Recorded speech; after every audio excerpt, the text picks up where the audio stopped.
Halo, jumpa dengan saya Charles David Ardian. Kali ini kita akan belajar tentang animasi. Jadi untuk pertama-tama belajar animasi kita harus belajar yaitu bouncing ball.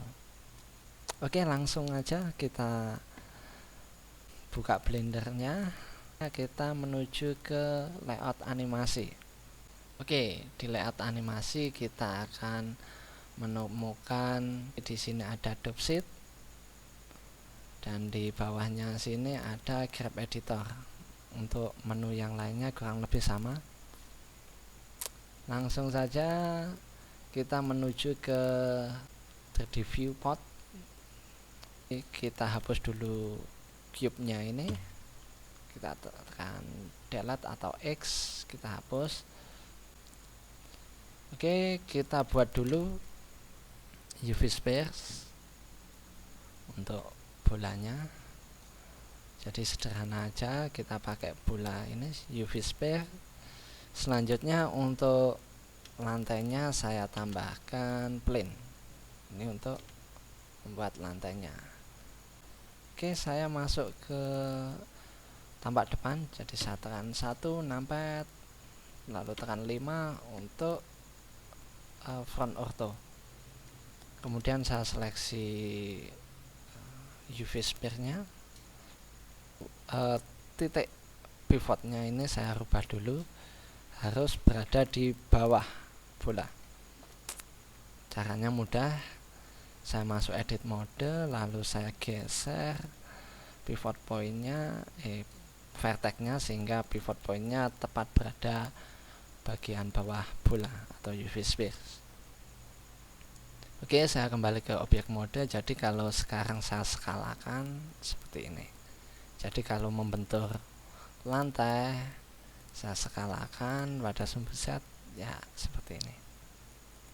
Oke, selanjutnya kita posisikan bolanya pada posisi di atas. Jadi langsung aja kita membuat animasi bola ini jatuh, simple aja, lalu nanti memantul lagi sampai habis dan diam. Oke, jadi saya taruh di atas. Kemudian untuk memberikan kuncian, jadi untuk membuat animasi kita akan mengunci posisi bolanya. Pada frame 1 kita kunci bolanya di posisi ini, posisi atas. Caranya dengan memberikan kuncian dengan menekan tombol I pada keyboard. Ini akan memberikan kuncian insert keyframe. Banyak menunya, yang saya pilih adalah lock and scale. Jadi lokasi sama skalanya yang saya kunci. Oke, seperti ini. Kemudian kita ubah posisi framenya. Jadi untuk keyframe berikutnya saya letakkan di frame 10. Di frame 10 posisi bola terletak di bawah, dia jatuh mengenai lantai sampai di lantai seperti ini. Lalu nanti ada squashnya seperti ini. Saya skalakan pada sumbu set. Oke, lalu saya kunci lock scale juga. Oke, di sini nanti akan ada keyframe, 2 keyframe, di keyframe 1 sama 10, sehingga ada animasi bolanya jatuh seperti ini. Oke, mudah kan? Jadi kalau saya play dia jatuh seperti ini. Oke, selanjutnya setelah saya bikin satu pantulan aja dulu. Jadi setelah frame 10 lalu frame 20. Di frame 20 dia posisinya kembali ke atas, tapi ketinggiannya berkurang, jadi berbeda dengan waktu di frame 1 seperti ini. Lalu bentuk bolanya kembali ke bentuk semula, jadi nggak terskala. Saya tekan Alt S, dia kembali ke bulat lagi, nggak gepeng. Lalu saya beri kuncian lagi, saya tekan I, lock scale lagi. Oke, jadi animasinya seperti ini. Ini N-nya saya rubah ke 30. Jadi kalau kita play, hasilnya seperti ini untuk bouncing ball-nya. Nah, masih ada yang mengganjal, aneh. Mungkin bisa diamati, aneh ya. Di sini bolanya untuk jatuhnya kurang mantap. Kalau kita amati, gerakan mantulnya seperti mengambang. Oke, kita perbaiki. Jadi di sini saya akan menjelaskan yaitu grab editor. Jadi di grab editor bisa kita lihat kurvanya. Oke, saya hentikan dulu animasinya. Di sini ada kurva seperti ini.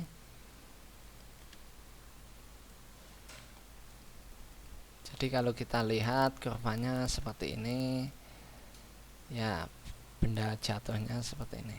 Ini kurvanya menjelaskan tentang kecepatan bola jatuhnya. Oke, jadi saya klik, saya banyak kurva di sini mungkin membingungkan, jadi saya hidden dulu, lalu saya tampilkan yang lokasi saja. Oke, saya jelaskan tentang kurvanya seperti ini. Jadi kenapa gerakan bola jatuhnya aneh? Hal ini karena bentuk kurva dari Blender secara default kalau kita membuat animasi kurvanya seperti ini, Bezier seperti ini. Oke, saya jelaskan yaitu di bawah ini untuk sumbu X ini frame-nya. Jadi 0, 2, 4, 6, 8, 10 ini frame. Sedangkan untuk nilai yang secara vertikal ini adalah jaraknya. Jadi 1 unit, 2 unit, 3 unit, 4 unit, 5 unit. Bisa kita anggap sebagai ketinggian. Jadi ketinggiannya seperti ini. Ini posisinya di frame 10, ketinggiannya 0, di frame 1 ketinggiannya 5. Jadi yang membuat aneh adalah kurvanya seperti ini. Kalau kita pahami, jadi waktu di frame 1 sampai frame 4, ya di sini kurvanya melengkung dengan indah, agak landai di awalnya lalu curam.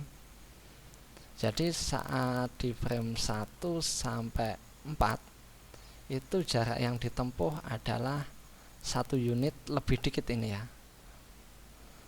Kita bandingkan dengan ini, dengan dari frame 4 ke 6, frame keempat sampai ke 6 dalam hitungan berarti kalau ini 3 frame ya, 1, 2, 3, 4, 1 frame 2. Di sini jaraknya yang ditempuh 1 unit lebih sedikit, sedangkan di sini 4, 5, 6, 7 sama ya, dengan jumlah yang sama.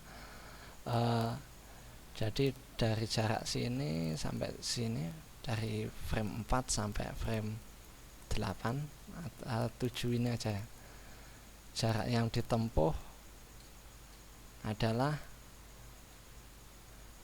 2 unit lebih.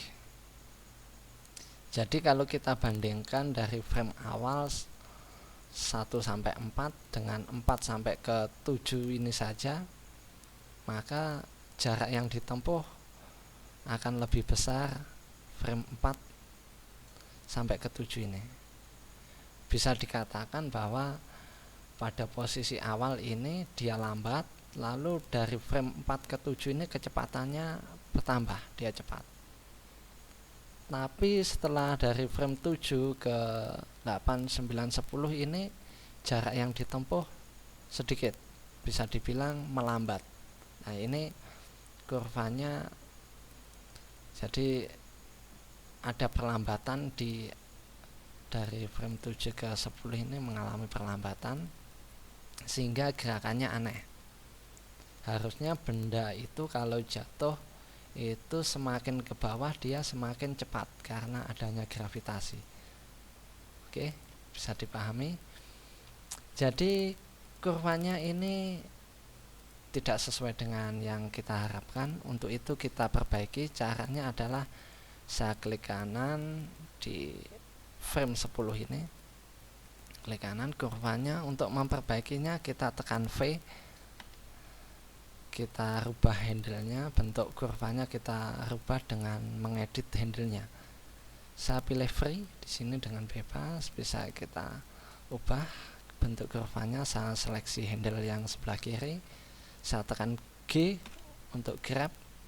Ya, kurvanya saya rubah bentuknya seperti ini. Jadi semakin ke kanan itu semakin curam. Oke, saya play. Oke, untuk jatuhnya sudah mantap. Sedangkan untuk memantulnya, jadi saat bolanya memantul itu nanti kekuatannya, jadi gaya energi kinetiknya masih besar. Jadi harusnya memantulnya cepat, lalu sampai di frame 20 energi kinetiknya berkurang sampai habis, akhirnya berhenti sebentar, lalu nanti kembali turun. Di sini kurvanya kita edit juga. Jadi supaya di awal cepat, kurvanya saya bentuk seperti ini. Oke, jelas ya. Oke, saya play lagi. Nah, sudah terasa ya.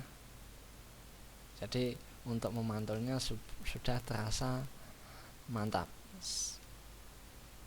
Oke, jadi seperti itu untuk bikin objek jatuh dan memantul.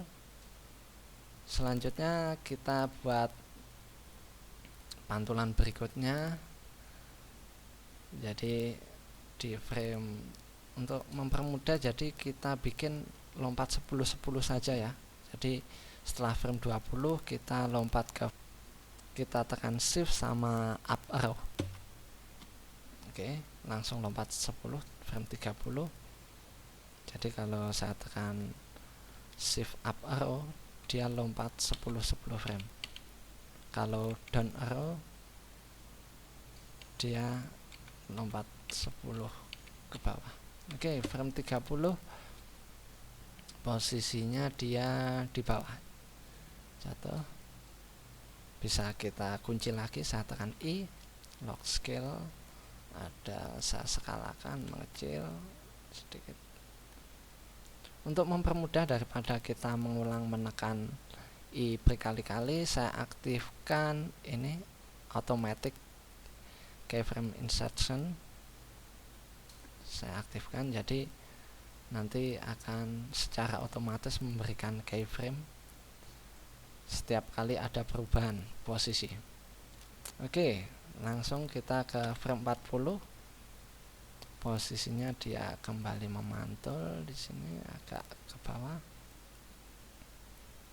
Lalu frame 50 posisinya seperti ini.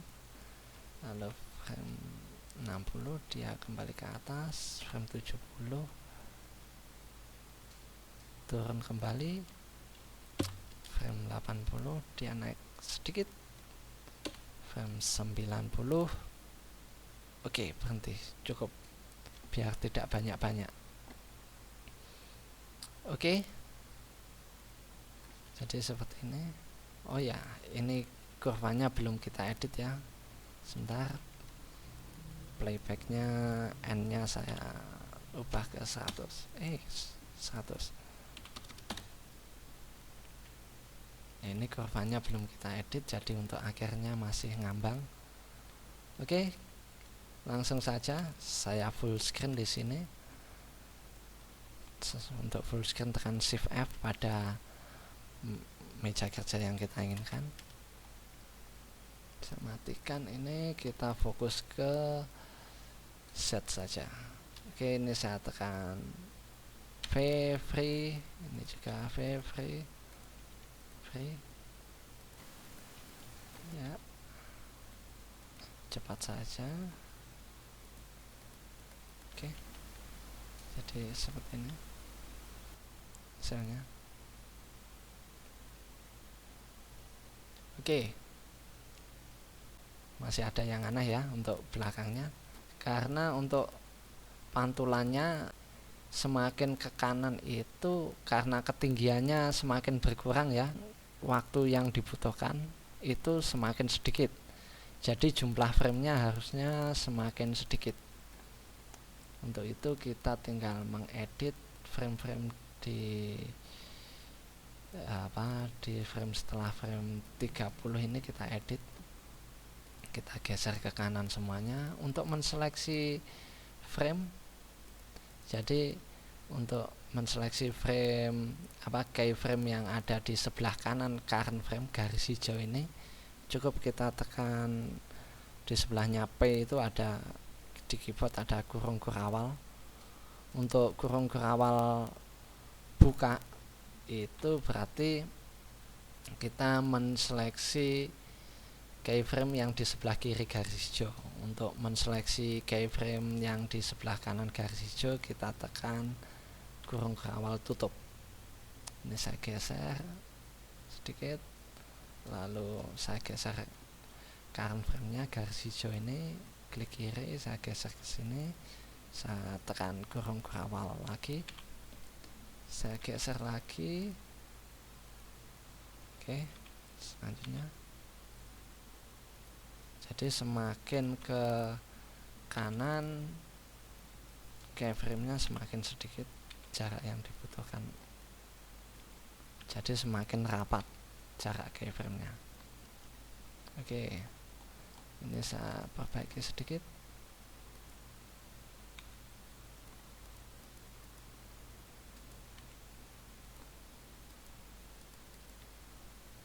Ini masih terlalu banyak, jadi saya edit.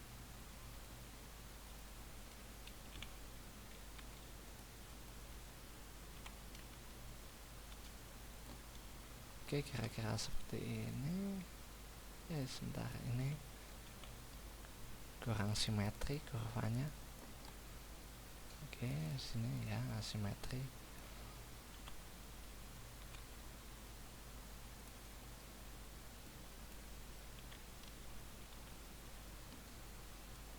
Oke, seperti inilah.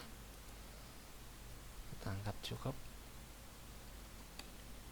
Jadi hasilnya kalau kita play seperti ini.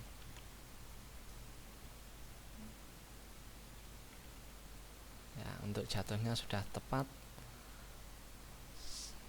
Selanjutnya di sini ada yang aneh sedikit di awal. Jadi waktu karena ada animasi skalanya di sini, sebelum menyentuh ke lantai dia sudah gepeng dulu. Jadi di frame 9 sebelum frame 10 ini saya tekan Alt S, jadi sebelum menyentuh lantai ini posisinya tetap seperti ini, tetap bulat. Baru setelah menyentuh lantai dia gepeng, baru naik lagi.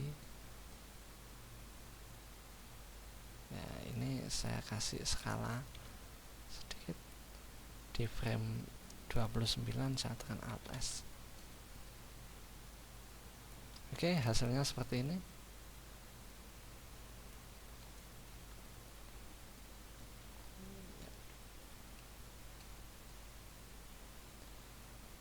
Oke, sampai di sini tutorialnya.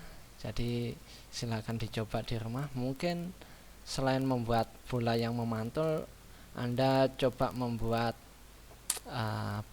bola yang terbuat dari besi. Jadi efeknya seperti bola yang terbuat dari besi dengan pantulan yang sedikit, sehingga terasa seperti bola yang berat. Oke, sekian tutorial kali ini. Sampai ketemu di tutorial berikutnya.